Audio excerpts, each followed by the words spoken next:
Hey guys, it's Rob. Just doing a bit of soldering, just changing out my EC5s for RCProplus D6s. Thought I'd just do a quick video on how I solder mine. I'm pretty much sure everybody does it the same way. Just snip the old one off, get it off.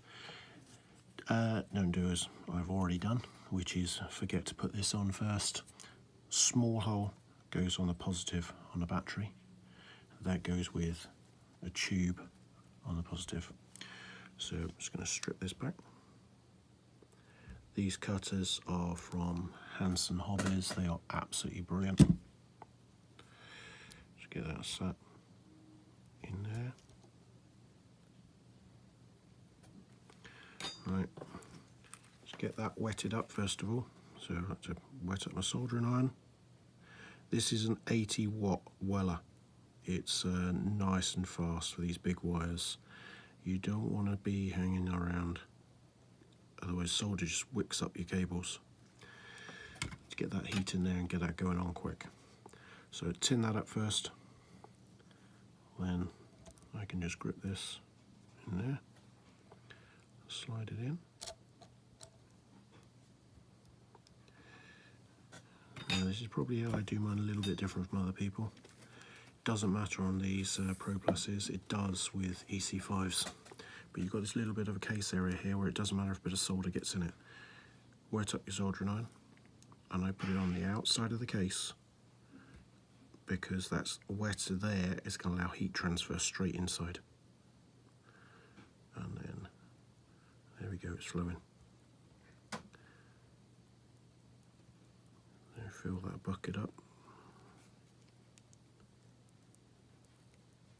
Wipe it down as it comes off. Okay, I'll let that solder flash now. You still see it bubbling, there we go, it's just flashing now, that's it, so he's nice and solid. Now I like to wick the heat away from that as quick as I can. So just a big pair of ball nose pliers, something like that. You can always put a second pair of pliers on there if you want, just to help wick away some heat. Just get that heat off out of that tube as fast as we can.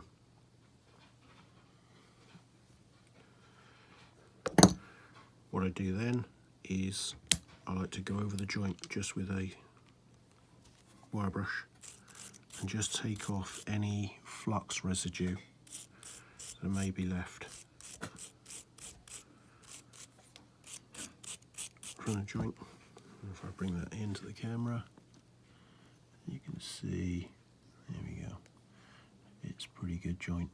Yeah, that's not going to be desoldering itself.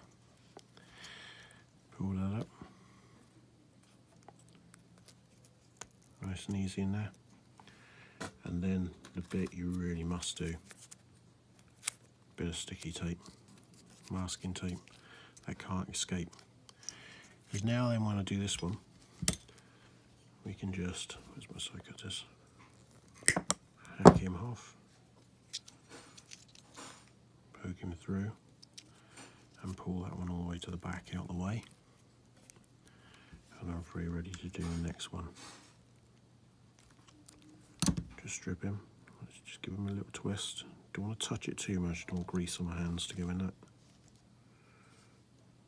Get him sat there.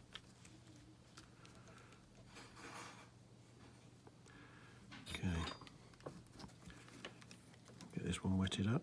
So wet up my oil end first. I hold it straight on the tip there. There's plenty of heat here as soon as that solder starts wicking up. This is 6040 rosin core solder.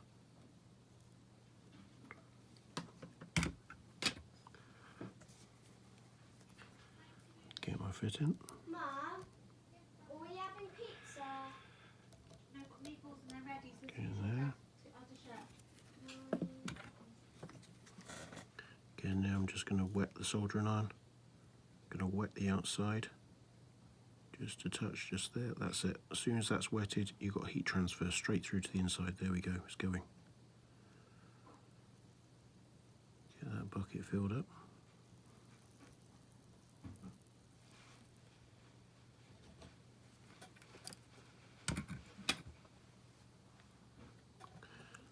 wait until that solder flashes. You suddenly see the very shiny pool of water just suddenly go a little bit dull. That's it, it's gone. Get a heat dump on it then. Just try and get some of that wicked away now.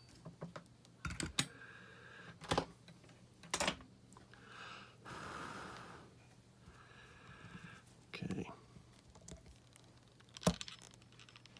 Again, I'm just going to give it a little brush. Let's move that out of the way now. Just gets any of the resin, any of the flux off. That's it now. That's all done. Get that poured in. There we go. Remove the tape.